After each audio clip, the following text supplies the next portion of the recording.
증거합니다. 이 말씀을 전하기 전에 우리 부활절 인사 한번 할까요? 그리스도께서 부활하셨습니다. 그렇게 서로 좀 인사하겠습니다. 그분이 참으로 부활하셨습니다. 부활절은 인간의 죄를 담당하시기 위해서 십자가의 고난을 당하시고 죽은 지 3일 만에 다시 살아나신 예수 그리스도의 위대한 승리의 날입니다. 또한 동시에 그를 믿는 자들에게도 위대한 그런 승리의 날입니다. 부활절은 죄와 사망, 어둠과 이 절망의 권세가 물러가고 찬란하게 다가온 새로운 날이기에 기쁨이고 또 승리의 축제가 있는 그런 날입니다. 바로 부활절은 주님의 경이로운 구원 사건의 증표이고 완성이기 때문에 모든 그리스도인뿐만 아니라 어둠의 권세 아래서 신음하는 사람들에게 지상 최고의 복음, 굿뉴스입니다. 그런데 너무나 안타까운 것이 부활절을 생각하는 많은 그리스도인들에게 있습니다.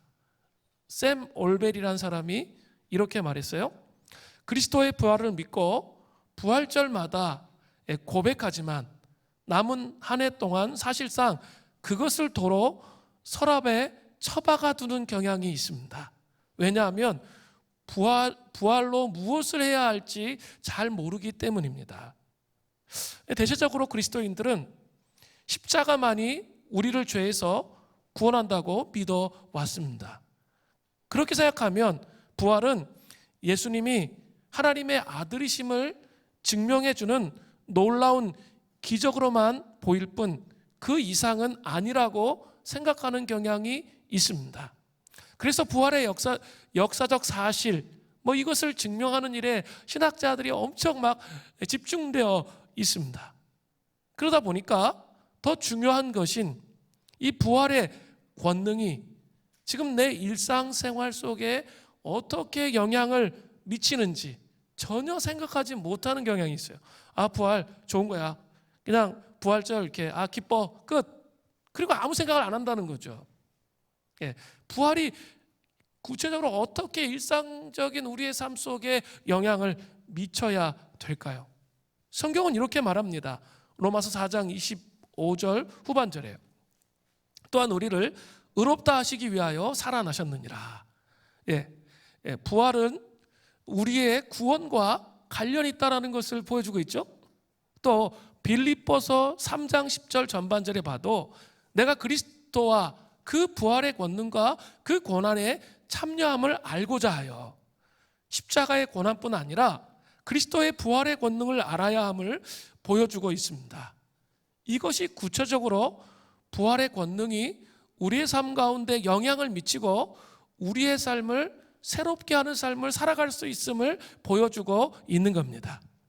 그렇다면 부활의 권능은 우리의 삶 가운데 어떻게 나타날까요? 오늘 본문에 크게 두 가지입니다. 부활의 권능이 실제적으로 우리의 삶 속에 어떻게 나타나야 되냐라는 거예요. 첫 번째는 우리 삶 가운데 온전한 회복과 치유로 드러납니다. 요한복음 20장 19절부터 20절을 보세요. 이날 곧 안식 후 첫날 저녁 때에 제자들이 유대인들을 두려워하여 모인 곳의 문을 닫았더니 예수께서 오사 가운데 서서 이르시되 너희에게 평강이 있을지어다. 이 말씀을 하시고 손과 옆구리를 보이시니 제자들이 주를 보고 기뻐하더라. 19절에 보면 안식 후 첫날 저녁 때라고 분명히 정확한 시간이 나오고 있죠. 안식일은 금요일 저녁 때부터 토요일 저녁 해질 때까지 그때가 안식일이죠. 그러니까 이 시간은 예수님이 십자가에 못 박혀 돌아가신 이후에 토요일이 지나고 주일 저녁 때 있었던 그런 사건이라는 것을 알 수 있어요. 주일 저녁 때, 이 부활절, 이 주일 저녁 때 있었던 일이에요. 이때 제자들이 무엇을 하고 있습니까? 유대인들을 두려워하여 모인 곳의 문을 닫았더니 이렇게 되어 있습니다. 예수님의 제자들은 동족 유대인들이 두려워서 문을 걸어 잠그고 안절부절하고 있었습니다. 작은 제자의 무리가 이 어둠컴컴한 방에서 두려움에 떨면서 그죠? 무릎을 맞대고 있는 그런 장면을 한번 상상해 보십시오. 예. 미래가 어떻게 전개될지 전혀 모르는, 예측할 수 없는 그런 상황이에요. 그러니까 좁은 방에 모여 앉아가지고 막 걱정하고 근심하면서 어떻게 하겠어요?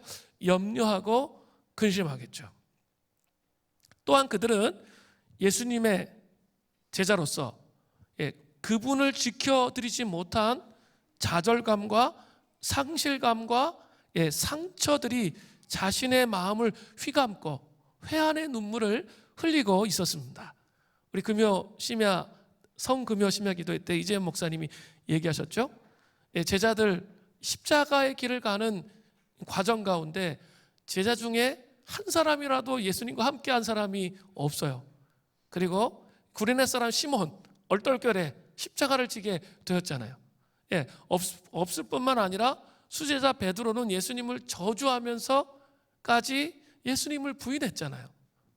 예수님은 특별히 12제자, 12명의 제자와 3년 동안 먹고 마시면서 아주 친밀한 관계를 가지고 있으면서 제자 훈련을 하셨어요. 근데 예수님의 제자 훈련은 결과가 뭐예요? 결국은 제자들한테 등에 칼 맞는, 배신을 당하는, 그 실패로 끝나는 그런 일을 경험하게 되셨다는 거죠. 하여간 제자들은 그런 죄책감 속에서, 상실감 속에 그렇게 움츠리고 있었습니다. 사랑하는 성도 여러분, 제자들처럼 이렇게 절망과 불안함과 상처와 좌절감과 회한의 눈물을 흘리고 계신 분은 없으십니까?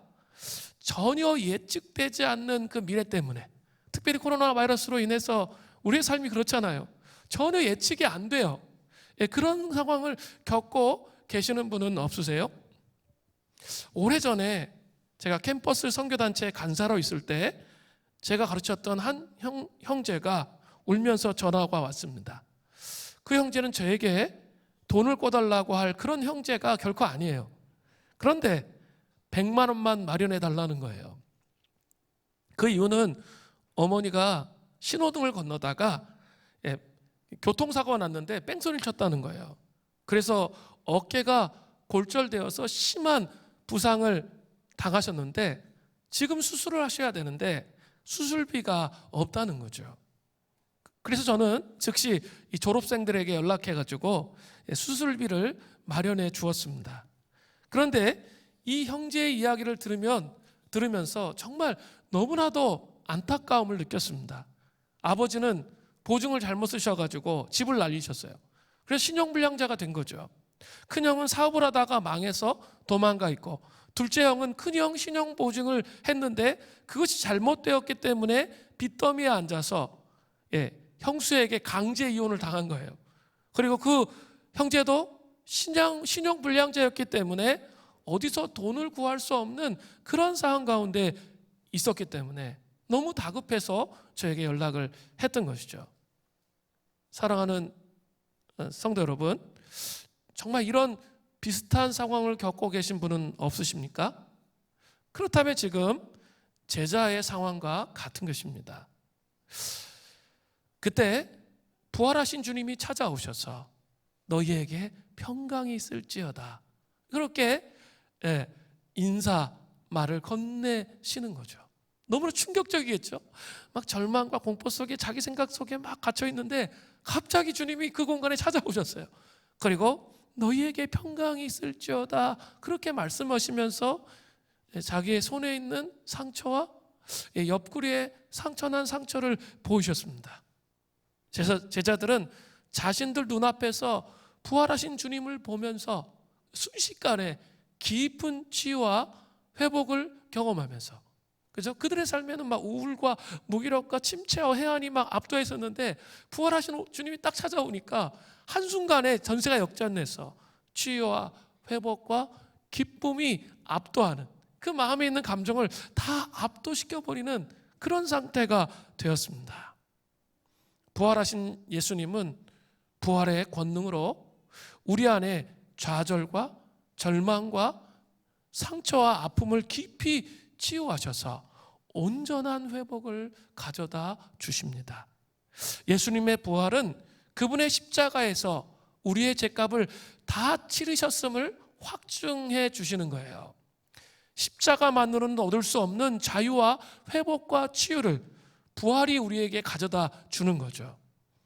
팀 켈러의 부활을 입다라는 책을 보면 거기에 영수증 예화가 나와요. 대형 백화점에서 어떤 제품을 구입했다고 한번 생각해 보세요. 그런데 계산을 마치고 잠시 뒤 백화점을 나서려는데 직원이 막아서면서 그 제품의 결제 여부를 묻는다면 어떻게 해야 합니까? 영수증을 꺼내 보이면서 여기 값을 다 치렀다는 증거가 있습니다 라고 말을 하면 되는 거죠. 그러면 자유롭게 통과되고 나아갈 수 있게 되는 거죠.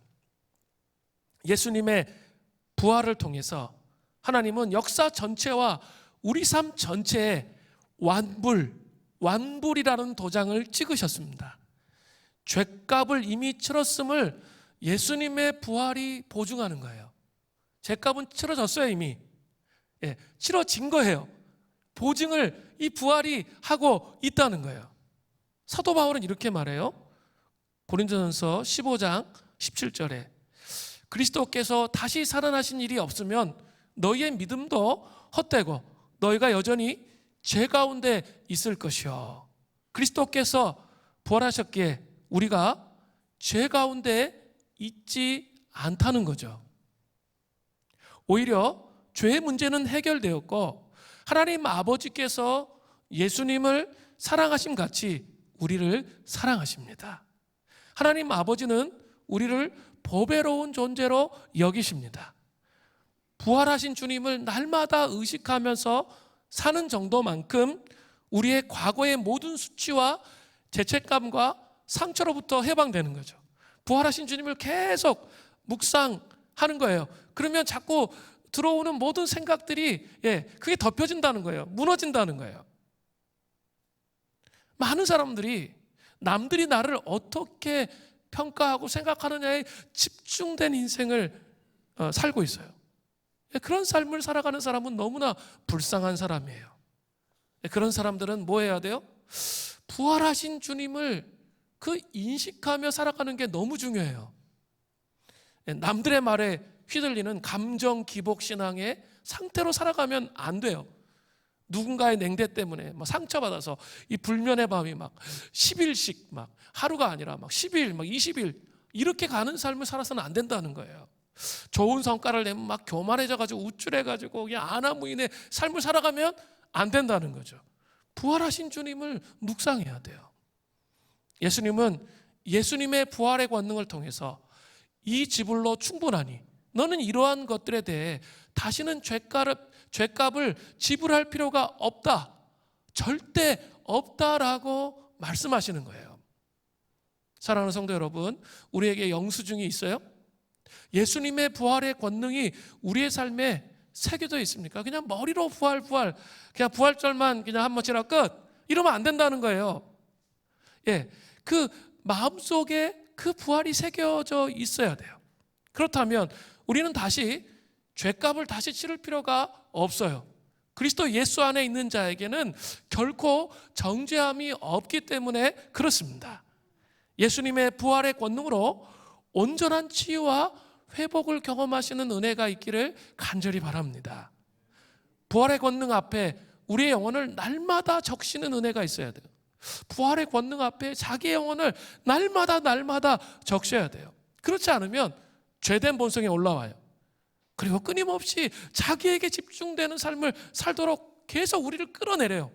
그죠? 자기에게 온전히 집중하도록 끌어내려. 내가 서운한 거, 상처받은 거, 그런 거에만 집중하면서 삶을 살도록 그렇게 만든다는 거예요. 그러나 그리스도인은 어떤 사람들이에요? 부활하신 예수님을 바라보세요. 예수 영화들 있잖아요. 그 중에 패션 오브 크라이스트나 여러 가지 영화들을 보면 예수님께서 이 장면에서, 오늘 본문의 장면에서 제자들에게 오셔서 이렇게 그 십자가에 못 박혔던 손 보여주시는 장면이 있죠. 그 장면을 좀 깊이 묵상하세요. 부활하신 예수님께서 고통당하신 손을 내밀면서 이제 죄값은 다 지불되어서 우리에게 너희들에겐 영수증이 있어 더 이상 너에게 집중돼서 그 죄된 본성에 집중돼서 부활하신 주님을 생각하지 못하고 자기를 학대하고 자기 생각 속에 갇히고 사람들의 인정을 구하며 그렇게 살지 말라고 하시는 이 십자가를 계속 묵상해야 돼요. 이 십자가를 계속 묵상하면서 나아갈 때 그 죄값은 지불되었기 때문에 십자가로 말미암아 승리하는 그런 삶을 살아갈 수 있다는 거예요. 자, 두 번째가 또 중요한데, 부활의 권능이 우리의 삶에 어떻게 드러납니까? 이 첫 번째 거를 할 수 있는 방법이 두 번째에 나와요. 두 번째로 소명을 이루는 권능이 드러나는 거예요. 요한복음 20장 21절을 보세요. 예수께서 이르시되 너희에게 평강이 있을지어다. 아버지께서 나를 보내신 것 같이 나도 너희를 보내노라. 예수님 먼저 너희에게 평강이 있을지어다 또 인사하세요. 좀 이상하지 않아요? 앞에 분명히 인사했는데 또 인사하시는 거예요.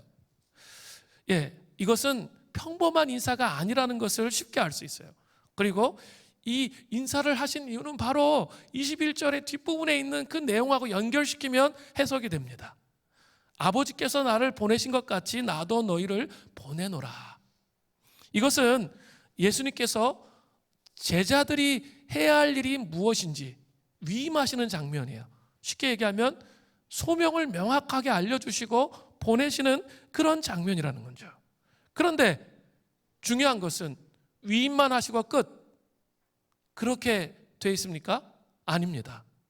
그 다음 장면이 중요한 거예요. 소명을 주시고 위임하시는데 그것으로 끝나는 게 아니라 그 다음 장면이 뭡니까? 요한복음 20장 22절부터 23절이에요. 이 말씀을 하시고 그들을 향하여 숨을 내쉬며 이르시되 뭐라고 말씀하세요? 성령을 받으라. 너희가 누구의 죄든지 사하면 사하질 것이요 누구의 죄든지 그대로 두면 그대로 있으리라 하시니라. 그 23절은 예수님의 제자들이 선포하는 복음을 받아들여 믿고 회개하는 사람은 죄사함을 얻을 것이고 그렇지 아니하는 자들은 죄사함을 받지 못할 것이다, 이걸 의미하는 거예요. 자, 어쨌든 간에 22절은 뭐라고 되어 있죠? 부활하신 예수님은 이제 22절에 숨을 내쉬면서 성령을 받으라 라고 말씀하고 계십니다. 이것은 창세기 2장 7절에 천지창조 시에 하나님이 아담의 코에 생기를 불어넣으신 것처럼 세상 가운데 이 선교적 사명, 전도의 사명, 선교적 사명을 감당해야 할 제자들에게 능력의 근원이 될 성령을 주시는 것을 상징적으로 보여주시는 행동이에요. 부활하신 주님을 만나서 새로운 소명을 가지고 살아가는 사람들은 이제 자기의 생각이나 자기의 노력으로 삶을 살아가는 삶이 아니에요. 그럴 때마다 실패하고 좌절합니다. 제자들은 부활하신 주님을 만나기 전까지는 도대체 어떻게 살아야 할지 모르고 혼돈과 절망과 좌절 속에 있었지만 부활하신 주님을 만나고 성령이 충만해졌을 때 부활의 권능을 경험하게 되었습니다. 이제야 비로소 소명을 이루는 삶의 비밀이 무엇인지 알게 된 거죠. 그렇죠? 예수님 제자 훈련에 실패하셨어요. 3년 동안. 그런데 그들은 소명이 뭔지도 몰랐고 갈 방향이 무엇인지 전혀 몰랐어요. 복음서를 보세요. 전혀 방향을 몰라요. 그런데 사도행전에 들어오면 어때요? 완전히 180도 바뀌죠. 왜 그렇죠? 성령이 임하시는 거죠. 성령이 임하시면서 그들의 삶의 중심이 철저히 자기 중심적인 삶이 아니라 하나님 중심적인 삶이 됐다는 거예요. 우리는 그냥 나 먹고 사는 것, 그럼 나에게 다 집중되어 있잖아요. 그런 걸 해결하기 위해서 씨름하고 기도하고 막 이렇게 살잖아요. 그죠? 어떻게 보면 그 제자들의 그 복음서의 삶의 내용인지 모르겠어요. 그런데 그들이 어떻게 됐습니까? 성령, 오순절날 성령의 강림하심을 통해 성령을 경험하니까 삶 전체가 어때요? 일단은 직업이 중요하지 않아요. 뭐가 중요하지 않아. 복음을 증거하는 선교적 삶이 최우선 과제가 되는 거죠. 그러니까 그 예루살렘에서 3,000명 이상이 모였었는데, 그죠? 사도행전 8장에 가면 예루살렘 교회에 박해가 일어나요. 그러니까 자기의 직업도 버리고 어떻게 합니까? 전 세계로 흩어지잖아요. 또 그곳에 가서 또 복음을 증거해요. 이 삶을 자세히, 사도행전의 삶을 자세히 살펴보면 그들은 철저히 복음 중심의, 선교 중심의 삶, 이걸 살았다는 거예요. 우선순위가 분명했다는 거예요. 그런 삶을 살았다는 것을 여러분 기억하셔야 됩니다. 저는 부활주의를 맞이하기 전에 사순절 기간 동안 40일 동안 금식하며 기도도 했는데, 특별히 고난주간 한 주간 동안은 십자가를 깊이 묵상합니다. 제가 설교하면서 십자가의 고난에 대해서 깊이 묵상하는 그런 시간을 가졌습니다. 그런데 그것으로만 끝내지 않고 또 한쪽으로는 부활을 함께 묵상하는 시간을 가졌어요. 부활을 함께 묵상하는 시간을 가졌는데요. 제가 이렇게 국민일보를 이렇게 월요일 날 딱 보니까 팀 켈러의 부활을 입다라는 책이 딱 이렇게 신간으로 나왔더라고요. 그리고 제가 이렇게 초대교회를 연구하면서 지금부터 말씀을 드릴 텐데, 이 부활이 얼마나 중요한지에 대해서 서서히 인식하고 있었기 때문에 제가 좀 부활에 대해서 좀 더 깊이 인식하기를 원해서 당장 월요일 날 가서 그 책을 읽었는데, 제가 훨씬 더 풍요롭게 그 기간들을 지낼 수가 있었습니다.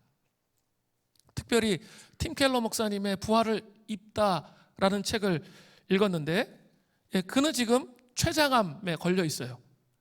그리고 그 책을 쓸 때가 코로나 바이러스의 공포, 뉴욕이 심각했잖아요. 뉴욕에 있는 리드머 교회거든요. 그러니까 그 엄청난 심각한 불확실성 속에서 오로지 이 사망 권세를 이기신 예수 그리스도의 부활만이 희망이고 소망임을 선포하는 그런 내용이에요. 자기가 암에 걸려 죽어가고 있어요. 그런데 그것을 예수 그리스도의 부활만이 희망이고 소망임을 선포합니다.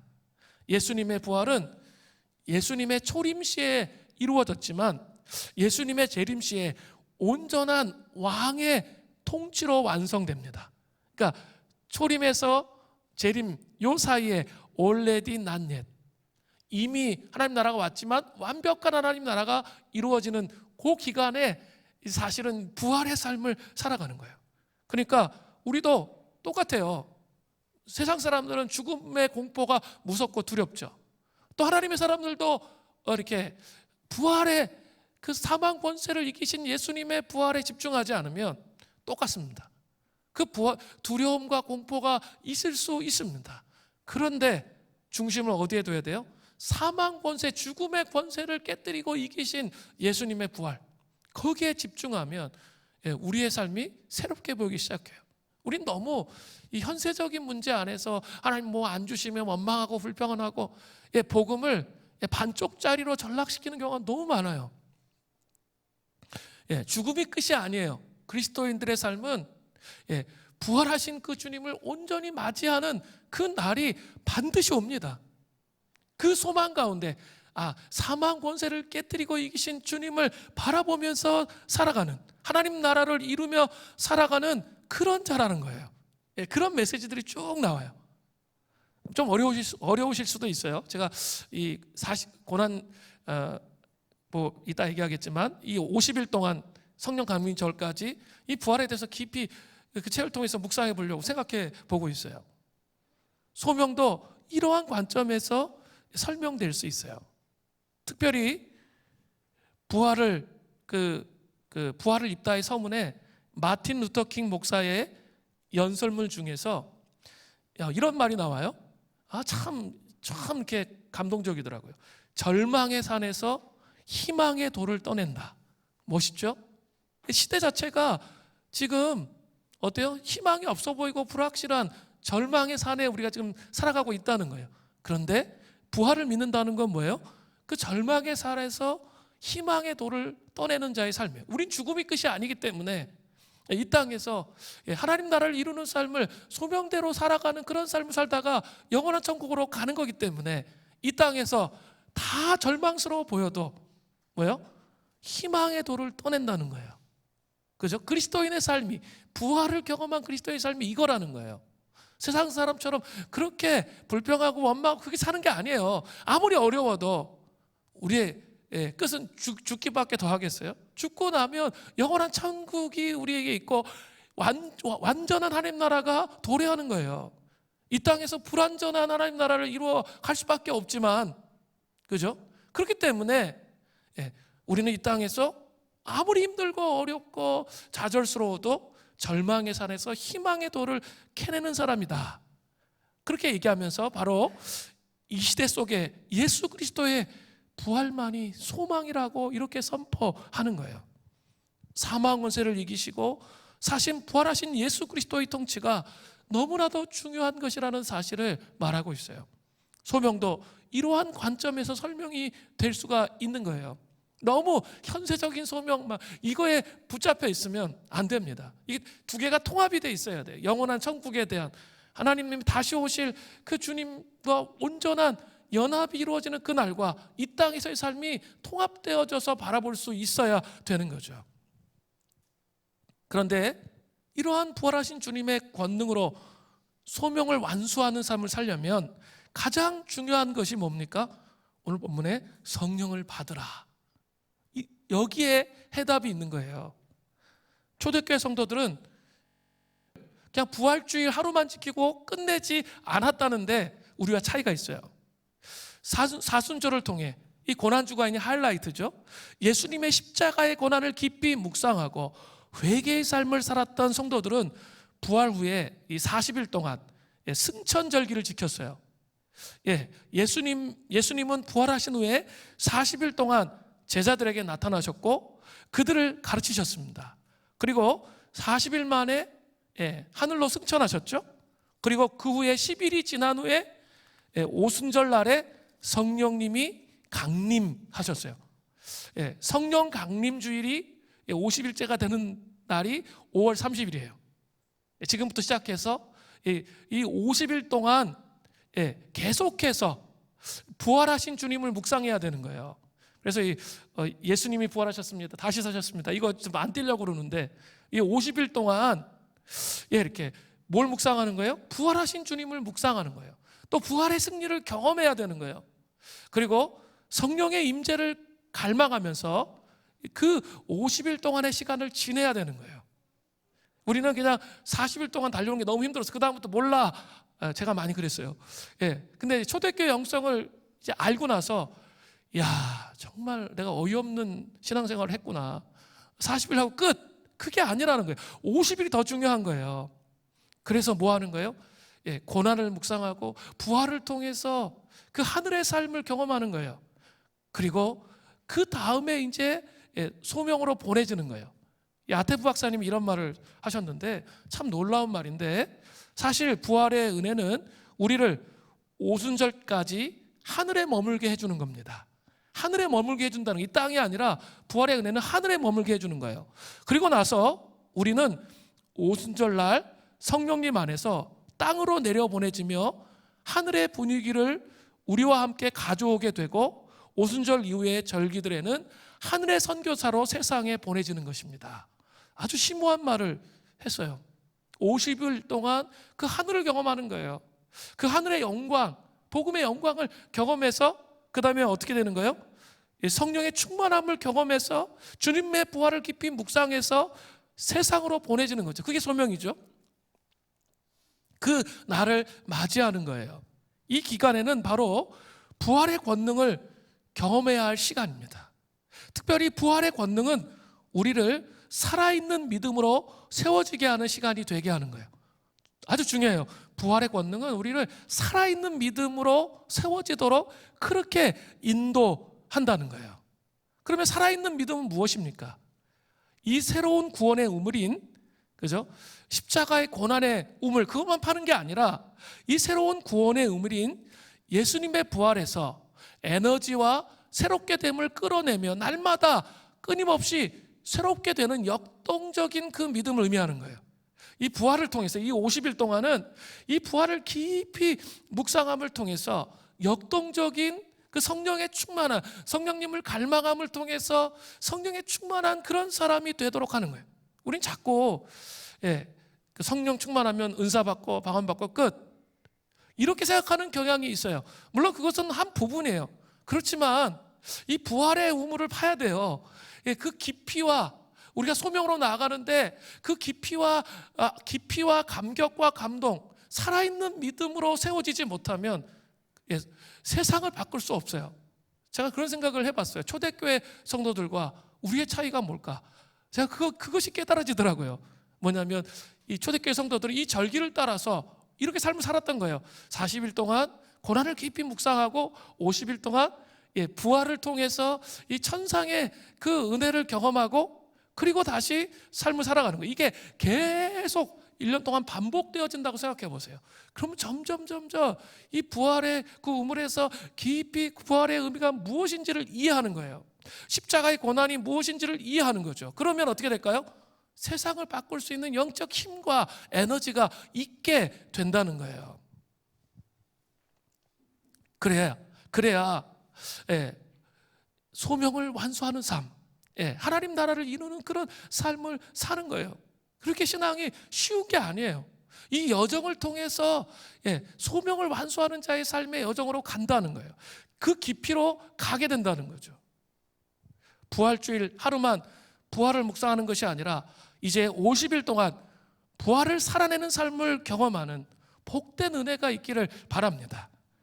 물된 농산 수림교회 사이클, 광고 시간에 제가 말씀을 안 드렸는데 사이클은 5월 30일까지 성령 강림주일까지 이렇게 포커스가 맞춰져 있습니다. 사실 이게 말씀과 기도가 있는데요.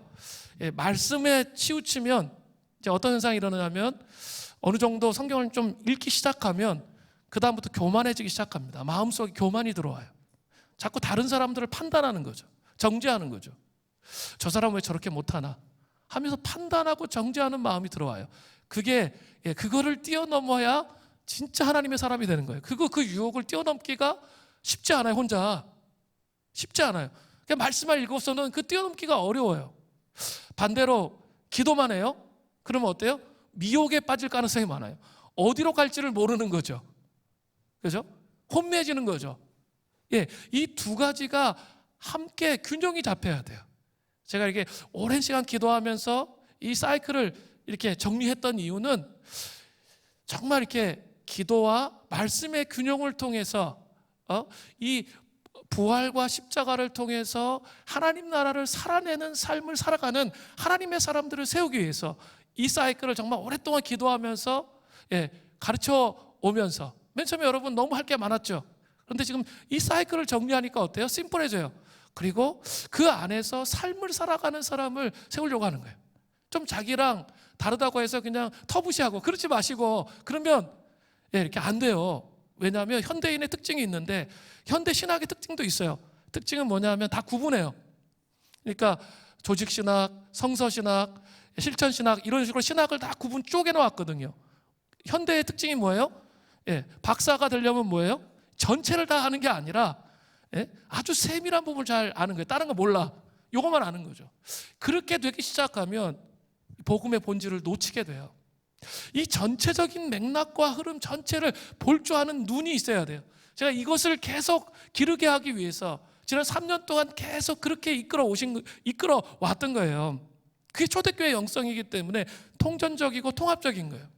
뭐 제가 치유사역을 안 하겠다는 게 아니라 애적 치유사역도 할 거고 뭐 기도사역도 할 거고 여러 가지 사역을 하겠지만 이게 전체적인 맥락 속에 들어와야 된다는 거예요. 복음은 이렇게 총체적이고 훨씬 균형 잡혀 있고 넓구나. 이거를 인식할 수 있어야 된다는 거예요. 그렇게 해야 의미가 있는 거예요. 자, 이제 5월 30일까지 뭐 할 거냐면 보혈기도문 이제 읽는 거예요. 섹션 하나만 읽습니다. 그리고 성경은 4장 정도 읽습니다. 그리고 중요한 강조점은 그다음 강조점이 뭐예요? 부르짖는 기도예요. 그래서 혼자 할 때 30분 이상 부르짖는 기도를 꼭 하시기 바래요. 자, 꼭 부르짖는 기도 하세요. 자기랑 이게 잘 안 맞아도 묵상하지 마시고 좀 따라와 주세요. 부르짖는 기도를 꼭 하세요. 그게 균형을 잡는 방법이란 말이에요. 부르짖는 기도를 꼭 하세요. 간절히 부탁을 드립니다. 30분 동안 부르짖는 기도하시고, 이렇게 우리 리더들 같은 경우는 좀 누가 좀 우리 동산지기가 좀 만들어 주셨으면 좋겠는데, 이렇게 우리 했던 거 5월 30일까지 30분 기도하고 올리는 거 꼭 해주세요. 그래서 우리 전체가 이렇게 좀 부르짖어 기도하면서 우리 이렇게 막혀있는 장벽들을 뚫는, 그리고 부활의 기쁨을 경험하는, 부활의 권능으로 성령 충만한 그리스도인이 되는 그런 은혜가 있기를 바랍니다. 그리고 될 수 있으면 금요심야 기도에 같이 나오세요. 그래서 함께 50일 동안 이 부활의 권능, 살아있는 믿음, 성령의 충만한 그리스도인으로 세워짐을 통해 세상에 나아갈 수 있는 그 힘을 기르는 그런 시간이 되었으면 좋겠습니다. 정말 여러분 기억하셔야 돼요. 사순절이 끝이 아니에요. 지금부터가 더 중요해요. 사순절이 지나고 오순절까지의 기간에 오히려 영적 싸움이 훨씬 더 많다는 거예요. 초대교회 때 사람들은 그때 훨씬 더 영적 싸움이 많다고 생각했어요. 왜냐하면 이 오순절까지 50일간의 기간은 우리의 영혼을 하늘의 영역으로 옮겨 놓기 때문이에요. 그러니까 우리에게 유효한 은혜가 강하게 임하는 거예요. 강하게 그 은혜가 임하는 대신에 강한 영적 싸움과 공격이 있다는 거예요. 이것을 인식해야 돼요. 그러면서 그 하나님의 강한 하나님의 임재와 그 은혜를 받아 누리기 위해 씨름하고 세워지는 그런 은혜가 있어야 돼요. 성령의 충만함으로 부활의 권능을 경험하게 되어서 이 절망의 산에서, 여러분, 이 시대의 절망의 산에서 희망의 돌을 떠내는 그런 삶의 자리로 옮겨갈 수 있어야 되는 거예요. 우리를 정말 낙심시키는 게 너무 많잖아요. 죽음이 끝이고 그냥 지금 삶이 끝이라고 하면 우리를 낙심시키는 게 너무 많아요. 그러나 우리는 그것으로 끝나는 사람들이 아니에요. 우리는 그리스도인으로서 그 부활의 소망을 갖는 은혜가 있기를 바랍니다. 오늘 바울엄 선교사 우리 헌금을 하게 돼 있는데 인터뷰가 나갈 겁니다. 우리가 그 종글닭 갔었죠? 우리 단기팀이 2018년, 19년에 두 번에 걸쳐서 종글닭, 볼로, 두제에 갔었어요. 근데 기억나시는지 모르겠어요. 그 볼루에서 이란 맹인 목사님, 그 무슬림들, 진짜 완고한 무슬림들 모아놓고 막 싸우는데 우린 놀래가지고 뒤에서 막 기도만 했는데, 그 사람에게 복음 전했던 거 기억나시죠? 갔던 분들 기억나실 거예요. 그랬는데 그렇게 완고했던 그 집안이 6개월 만에 예수 믿었잖아요. 다른 앙카라에 가서 그렇게 했던 기억이 나실 거예요. 그리고 2019년에 저는 안 갔는데 우리 또 갔던 팀이 있죠. 가서 우리 어떻게 했어요? 의료 선교했죠. 뒤제에 가서 의료 선교하면서 복음을 증거했는데 오늘 간증을 들어보시면 정말 놀랍습니다. 그게 열매가 맺힌 거예요. 우리가 기도로 씨름하고 몸부림쳤는데 복음의 씨앗을 뿌렸는데 열매가 맺혀서 오늘 놀라운 얘기를 할 거예요. 비전 선교사가 막 파송되는 거예요. 둘씩 막 파송되는 그런 얘기들을 간증할 거예요. 근데 이 바울엄은 마약 중독자였어요. 제가 말씀드렸죠. 그렇다 예수님 믿은 사람이에요. 그리고 저보다 4살 많아요. 그런데 작년 11월에 코로나 바이러스에 걸렸어요. 그래서 거의 죽다 살아났어요. 그러나 참 놀라운 것은 이 사람은 이 복음을 전하는 삶, 무슬림이었는데 이 복음을 전하는 삶에 목숨을 걸었어요. 제가 그런 걸 느껴요. 제가 그때 총회에 참석하고 작년 총회 그 전에부터 그렇구나. 2019년에 이 바울엄을 만나고 나서 강한 도전을 받았어요. 복음을 증거하는 삶을 살아야겠다. 저런 사람은 때를 얻든지 못 얻든지 그렇게 박해를 받고 어려움을 당해도 복음을 증거하더라고요. 그래서 복음을 증거하는 삶을 살아야겠다 해서 고민하고 씨름하면서 프로그램을 짰는데 우리 가스펠 있죠. 그래서 우리 복음 전하는 일들을 했죠. 사실은 바울엄에게 도전을 받았어요. 그리고 하나님 저에게 말씀해 주셨어요. 복음을 증거해야 된다, 교회는. 그게 저의 강한 도전이 되었기 때문에 가스펠을 했던 거예요. 그래서 이게 저 몇 개월 동안 연습하면서 복음을 전하는, 그래서 많은 사람들이 왔었죠. 때를 얻든지 못 얻든지 복음을 증거하는 그런 삶을 살아야 된다, 그런 생각들이 제 마음속에 들어왔기 때문이에요. 특별히 이 바울엄은 이란 사람인데 아랍계 이란 사람이에요. 그게 중요한 의미가 있는데, 무슬림은 페르시아계와 아랍계가 있어요. 페르시아계는 이란 사람들, 아프간 사람들 언어 같아요. 그럼 아랍계는 사우디아라비아, 이라크 뭐 이런 사람들이에요. 그런데 지금 더 강하게 문이 닫혀 있는 곳이 아랍계예요. 그런데 이 아랍계의 가정교회를 최초로 세우는 이라크 사람을 세웠어요. 그런 일들을 한 얘기들을 나눌 겁니다. 또 며칠 전에 자보드 우리 존 선교사가 코로나에 걸렸어요. 지금 터키는 하루에 4만 명이 코로나 바이러스에 걸리고 있습니다. 근데 병원에 이제 가려고 했는데 자가격리 비용이 하루에 350불이래요. 그럼 그 한 달치 생활비가 넘어요. 병원을 포기하고 난민으로서 집에서 자가격리하는 거예요. 코로나 걸려가지고 전화를 더 이상 숨을 쉬기가 어려워 전화를 못 하는 거예요. 그래서 문자로 보내고 지금 얘기하고 있는데 헐떡거리면서 그렇게 하고 있는 거예요. 저는 그 얘기를 들을 때 그런 생각이 들었어요. 내가 너무 이렇게 편안한 곳에서, 그죠? 여러분 그런 생각 안 드세요? 하나님 너무 편안한 곳에 한국 땅에서 신앙생활을 하게 해주신 거 또 감사하기도 하면서 정말 이렇게 열악하고 힘들고 어려운 상황 가운데 복음을 전하는 그들에게 미안한 그런 마음들이 제 마음속에 들어오더라고요. 하여간 그들은 뭡니까? 소명을 이뤄갈 수 있는 하나님의 권능을 경험한 사람들이에요. 코로나 바이러스 시대에 부활의 소망을 선포하는 그리스도인들이 세워지는 은혜가 물된 농산 수림교회 성도들에게 있기를 정말 간절히 바랍니다. 이 50일 동안 정말 부활의 권능을 깊이 묵상하시는 은혜가 있기를 바랍니다. 이 부활의 권능을 묵상하시면서 해야 될 게 뭘까요? 나에게 집중된 삶이 아니라 다른 영혼을 돌보는 그런 삶으로 나아가는 거예요. 다른 영혼이 정말 예수님을 알고 변화의 여정으로 갈 수 있도록 돕는 그런 삶을 살아가는 것이, 그죠? 그런 하나님의 사람이 되는 것이 부활의 권능에 참여한 소명에 이끌리는 그런 삶을 살아가는 거예요. 자기에게 집중된 삶을 깨뜨리고 정말 부활의 권능을 통해 여러분 주변에 정말 죽어가는 많은 영혼들에게 여러분이 부활의 권능이 여러분 심령 안에 가득 채워져 있어서 그 부활의 권능을 선포함을 통해 살아있는 믿음을 선포함을 통해 변화와 회복이 일어나는 은혜가 있기를 간절히 바랍니다. 지금 세상은 절망의 산에서 희망의 도를, 소망의 도를 떠내는 그런 그리스도인들을 요구하고 있어요. 그런 하나님의 사람으로 세워지시는 은혜가 있기를 간절히 바랍니다.